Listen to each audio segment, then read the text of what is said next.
Welcome, everyone, to today's deep dive. We're going to be tackling the Indian Rebellion of 1857. All right. We've got a ton of historical text here. Yeah. And we're really going to try to, uncover not just what happened, Right. but, why it matters, what we can learn from it. Yeah. You know what's fascinating about this rebellion Yeah. is that it wasn't like a spontaneous eruption. Oh. It was really this culmination of years of simmering discontent. Wow. Like a slow burn that just eventually ignites into this wildfire. Okay, so let's rewind a bit. Okay. Set the stage. Yeah. The East India Company's rise in India, Right. starting as humble trading posts in the 17th century. Yeah. And incredibly, by the 19th century, Mhm. they're practically running the entire subcontinent. It's really a classic story of expansionism. Ah. You know, you have military victories, Wow. strategic alliances and annexations, all contributing to their growing power. Right. They even had their own armies, Oh, wow. organized into 3 presidencies: Bengal, Madras, and Bombay. Wow. Imagine a private company Right? wielding that much power. I know, it's almost mind-boggling to think about. It really is, but all this power and expansion, Mm-hmm. it must have caused some serious friction. Oh, yeah. Our sources point to a growing unease, Right. particularly among the sepoys of the Bengal army. Mm-hmm. I'm curious, though. Okay. You mentioned the company had 3 presidencies. Yeah. Did this impact the makeup of their armies? It did. The Bengal army primarily recruited from the higher castes, Oh. while the Madras and Bombay armies were more diverse. Interesting. And this difference in composition would actually play a really significant role Wow. as the rebellion unfolded. That's a seemingly small detail Yeah. that had huge repercussions. Yeah. So what were some of the specific issues Okay. that fueled this discontent? Well, What were the sepoys so upset about? one major point of contention was the General Service Enlistment Act. Okay. This act created a lot of anxiety because it could force sepoys to serve overseas, Okay. which raised fears about losing caste and traditional privileges. So it wasn't just the logistical challenge of serving abroad, Right. but a potential clash with deeply held religious beliefs and social standing. Exactly. Being ordered to serve overseas could mean being forced to break religious and cultural practices, Right. leading to anxieties about losing their place within their communities. That makes complete sense. Yeah. It's a powerful reminder of how seemingly simple policies can have profound cultural implications. Yeah. Were there other grievances besides the General Service Enlistment Act? There were, within the army itself. Okay. Sepoys saw slower promotions and a growing number of British officers Okay. taking positions of authority. Got it. This led to resentment and a sense of being treated unfairly within their own ranks. I can see how that would breed frustration and resentment. Right. It's like hitting a ceiling within your own career just because of who you are, Exactly. not because of your skills. Precisely. And then we have the infamous Enfield rifle controversy. Oh, yes. The cartridges. You remember those? That sparked outrage because Bizarre. the grease was rumored to be a mix of beef and pork fat, Right. deeply offensive to both Hindu and Muslim soldiers. Yes. Imagine the dilemma for a devout sepoy. Oh, my God. To load the rifle, they'd have to bite into this cartridge, Right. potentially violating their core religious beliefs. Right. It was a powder keg just waiting to explode.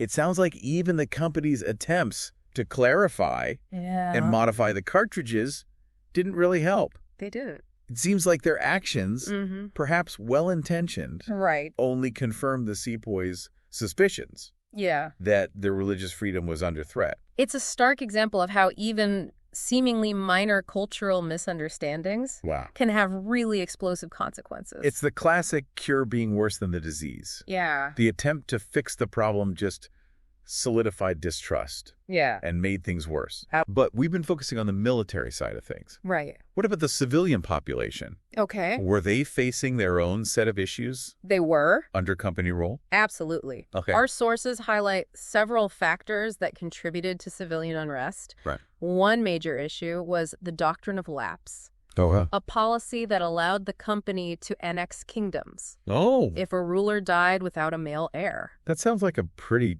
aggressive expansionist policy, It was. taking advantage of succession crises to grab more land.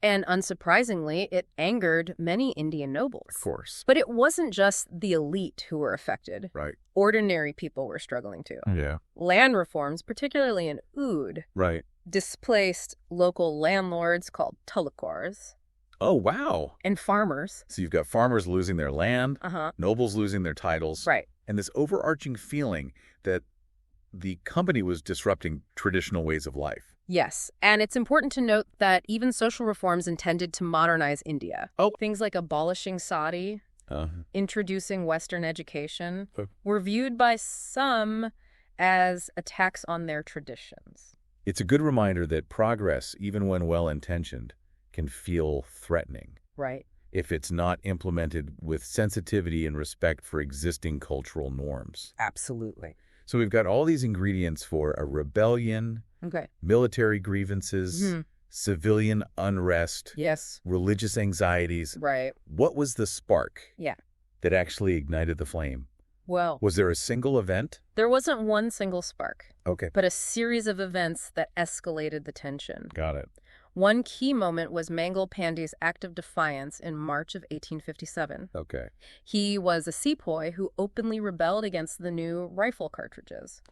His attempted suicide and subsequent execution served as a rallying point for those who felt the company had gone too far. Right. His act of defiance became a powerful symbol. It did. But the actual rebellion broke out a couple of months later Right. in Meerut. That's right. Right. The punishment of sepoys who refused the cartridges in Meerut led to an open rebellion on May 10th, 1857. Wow. British officers and civilians were attacked.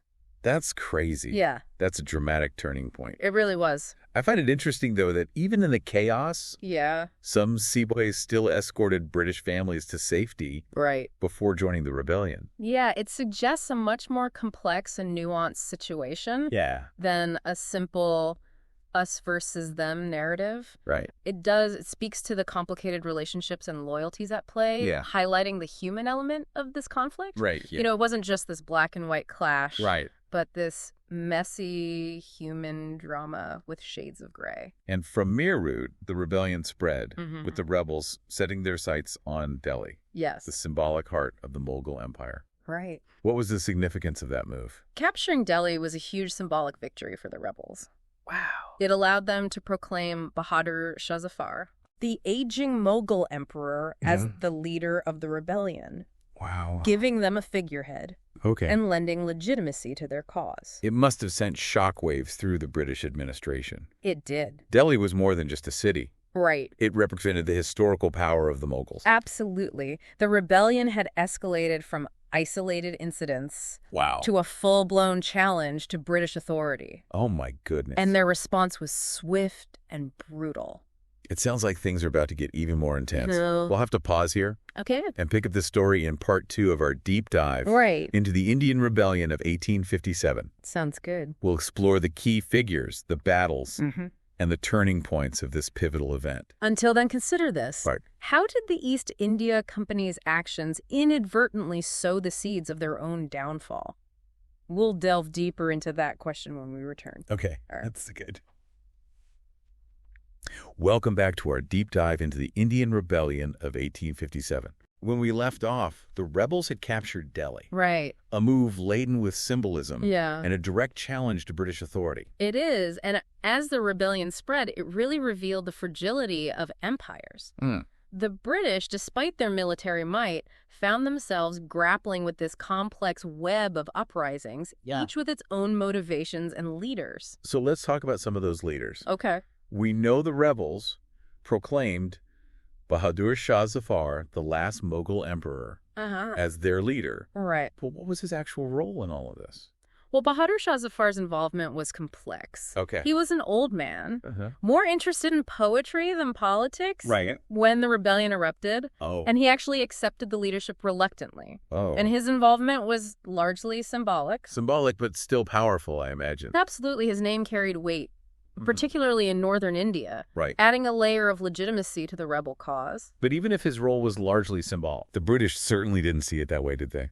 They didn't after the rebellion was crushed. Bahadur Shah Zafar was captured, tried for treason, and exiled to Rangoon. Wow. It marked the end of the Mughal dynasty. That's a tragic end for the last Mughal emperor. Yeah, caught in the currents of history. It is. But the rebellion wasn't just about restoring the Mughal Empire, was it? No, it wasn't. There were other leaders, other motivations at play. Yes, the rebellion wasn't this monolithic movement with a single objective. Right. It was more like a tapestry of uprisings. Okay. With different figures emerging in various regions. Got it. One such figure was Nana Sahib, Okay. the adopted son of a Maratha Peshwa.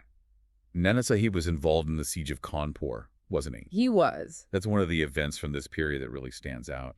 It does, and for tragic reasons, the siege of Kanpur was a major turning point in the rebellion. Right. Where we see the conflict take a particularly brutal turn. The Kanpur massacre, where British women and children were killed, really shocked the British public. It did. It solidified their perception of the rebellion as savage. Right.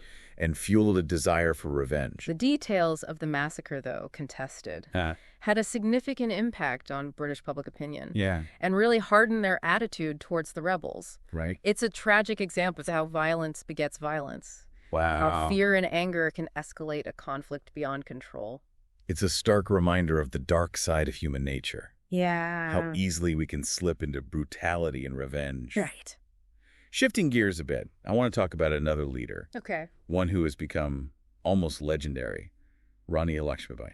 Rani Lakshmibai. The Rani of Jhansi. She was an extraordinary figure known for her bravery, her military skills, Right. and her fierce resistance against the British. You mentioned she had her own reasons for joining the rebellion. Yeah. What were they? Well, the Doctrine of Lapse, which we discussed earlier, Right. had been used to annex her kingdom, Jhansi, Okay. denying her adopted son's right to the throne. Oh, wow. So she was fighting for both personal and political reasons All right. to reclaim her rightful place Uh-huh. and to resist British encroachment. So she was defending her family, Right. her legacy, Yeah. and the sovereignty of her kingdom. She was. And she fought bravely, Wow.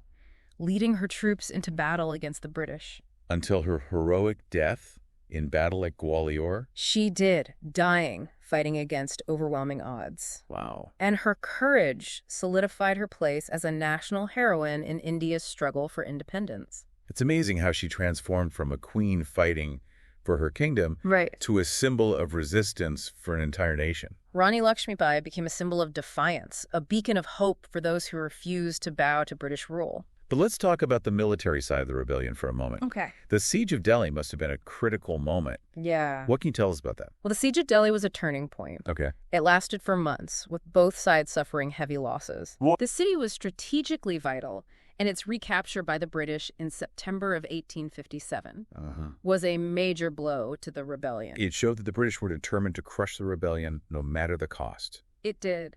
But the siege also revealed another interesting aspect of this conflict, Okay. the role of alliances and rivalries. Right.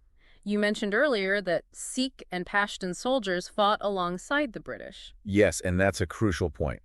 The rebellion wasn't a simple case of Indians versus the British. Right. It was a complex web of competing interests, It was. with various groups aligning themselves with the British for their own reasons. Exactly. The Sikhs, for instance, had historical grievances with the Mughals Yeah. and saw an opportunity to settle old scores. Right.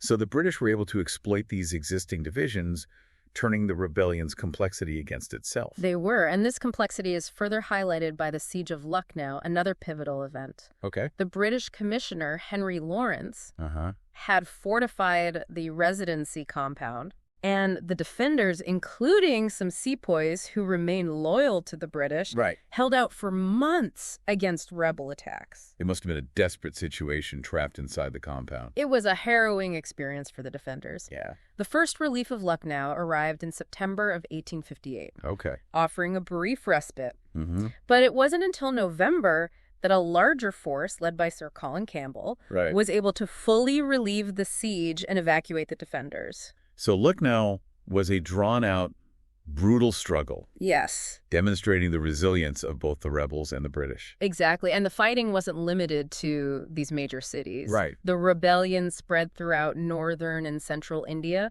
with varying degrees of intensity and local leadership. We've talked about the leaders in the battles, Right. but I want to go back to something you mentioned earlier. Okay. The fact that not all Indians supported the rebellion. Can you elaborate on that? What were the different responses to the uprising? Well, the responses to the rebellion were as diverse as India itself. Okay. Remember that tapestry of alliances and rivalries? Yeah. Some princely states like Hyderabad, Mysore, and Kashmir Okay. remained loyal to the British Wow. and even provided troops to help suppress the rebellion. So some saw an opportunity to strengthen their own position Precisely. by siding with the British. They perceived the rebellion as a threat to their own stability and power, choosing to align themselves with what they saw as the winning side.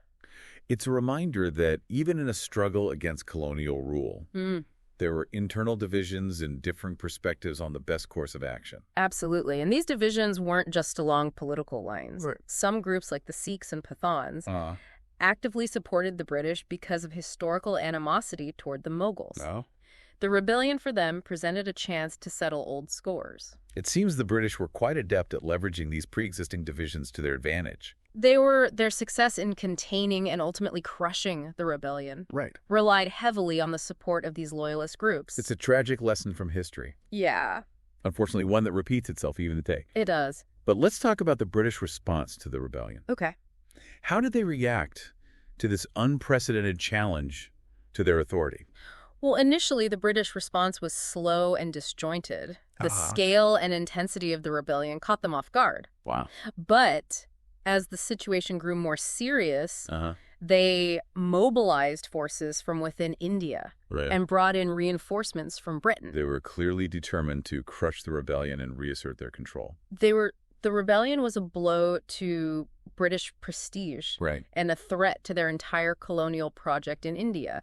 And their response became increasingly brutal, focused on retaking key cities and punishing those who had rebelled. It sounds like the aftermath of the rebellion was a dark chapter in Indian history. It was marked by violence and retribution on both sides. The atrocities committed by both the rebels and the British forces left deep scars on the land and in the collective memory. So the rebellion was crushed, but at a terrible cost. Yeah. What were the lasting consequences of this tumultuous period? What did it mean for the future of India and the British Empire? Well, for starters, the rebellion marked the end of the East India Company's rule in India. The company, once a symbol of British commercial dominance, was dissolved. Yeah. And its powers were transferred to the British Crown. This seems like a huge turning point, wouldn't you say? The rebellion exposed the company's weaknesses and led to a major shift in British policy. The British government took direct control of India, ushering in the era of the British Raj. So in a way, the rebellion, despite its brutal suppression, inadvertently led to the establishment of a more centralized and direct form of British rule in India. That's one way to look at it. And the changes weren't limited to administration. The British also implemented major military and social reforms to prevent another uprising. They reorganized the army, increased the ratio of British to Indian soldiers, and focused on recruiting from groups they considered more loyal. It sounds like they were trying to learn from the rebellion. They were. Albeit in a rather heavy-handed way. The rebellion forced them to reevaluate their approach to governing India. And it had profound social and cultural consequences as well. It deepened existing divisions, fueled racial prejudices, and led to greater British control over Indian society. This rebellion was clearly a watershed moment in Indian history. It was. But its legacy is complex and multifaceted. It is. It's a story of bravery and betrayal, of resistance and repression, of heroism and heartbreak. And as we wrap up this part of our deep dive, I can't help but wonder, what was the rebellion's most significant impact? Was it the fall of the East India Company, the brutality and the scars it left behind? Those were certainly impactful outcomes. But perhaps the most significant impact was the emergence of a nascent sense of Indian nationalism. It's a powerful thought that even in defeat, the seeds of future change can be sown. Exactly. The rebellion ignited a spark that would continue to burn. Inspiring generations of Indians to fight for self-determination. That's incredible. We'll explore this in more detail in part 3 of our deep dive, where we'll examine the rebellion's long-term impact on India. Sounds good. Its influence on the independence movement, and its enduring significance in shaping the relationship between Britain and India. Welcome back to our deep dive on the 1857 Indian Rebellion. Yeah. We've been through a lot. Right. We talked about the causes, key players, the battles, the aftermath. Yeah. It's been quite a journey. It really has. And in this final part, okay, we're going to look at the long-term impact. The legacy. Exactly. And you mentioned in the last part that the most significant impact might have been this emergence of Indian nationalism. It's a powerful idea. It is, even in defeat, a movement can plant these seeds for change. The rebellion served as this catalyst, awakening a sense of shared identity and purpose among Indians. So the rebellion, while unsuccessful in its immediate goals, it had this ripple effect that extended far beyond 1857. Exactly. It became a turning point in Anglo-Indian relations. It really forced the British to confront the realities of their colonial project in India. We talked before about the end of the East India Company. Right. But what were some of the specific changes the British made after the rebellion? Well, they implemented a whole range of administrative, military, and social reforms. So on a practical level, they overhauled the administrative and financial system, aiming to create a more stable, controllable environment. It sounds like they were trying to prevent future uprisings by addressing some of the underlying issues that had fueled the rebellion. So a combination of appeasement and control. Indeed. Classic strategy of empires. But what's really fascinating is that despite these efforts to consolidate their control, the British inadvertently laid the groundwork for their eventual departure from India. Okay, explain that. By crushing the rebellion so brutally, they inadvertently fueled the very sentiment. They were trying to suppress Indian nationalism. That's incredible. Their actions, meant to secure their rule, actually sowed the seeds of its demise. Precisely. And this brings us back to the emergence of Indian nationalism. The rebellion became this powerful symbol of resistance, a shared narrative. A rallying cry. That transcended these regional and religious differences. Yeah, it inspired the formation of nationalist organizations. Wow. And fueled demands for greater autonomy and eventually complete independence. So the rebellion's legacy is one of both trauma and inspiration. A reminder of the brutal realities of colonial rule. But also a testament to the enduring human spirit. In the face of oppression. We begin this deep dive acknowledging the contested nature of this event, the different names used to describe it, the varying interpretations of its significance. It reminds us that history is rarely neat and tidy. It's messy, complex. And often open to multiple perspectives. Absolutely. And the Indian Rebellion of 1857 exemplifies this complexity. It defies easy categorization, forcing us to confront uncomfortable truths about power resistance. The legacies of colonialism. It's a story that reminds us that the past is never truly past. That's so true. It shapes our present influences or identities. Compels us to grapple with its complexities. As we conclude our deep dive, I hope you're left with a sense of the profound impact. Absolutely. This event had not just on India, but on the trajectory of history itself. It's been a journey through a pivotal moment, one that continues to resonate today. The Indian Rebellion of 1857 is a story of courage, resilience, and the enduring struggle for freedom. Thank you all for joining us on this deep dive. Thanks, everyone.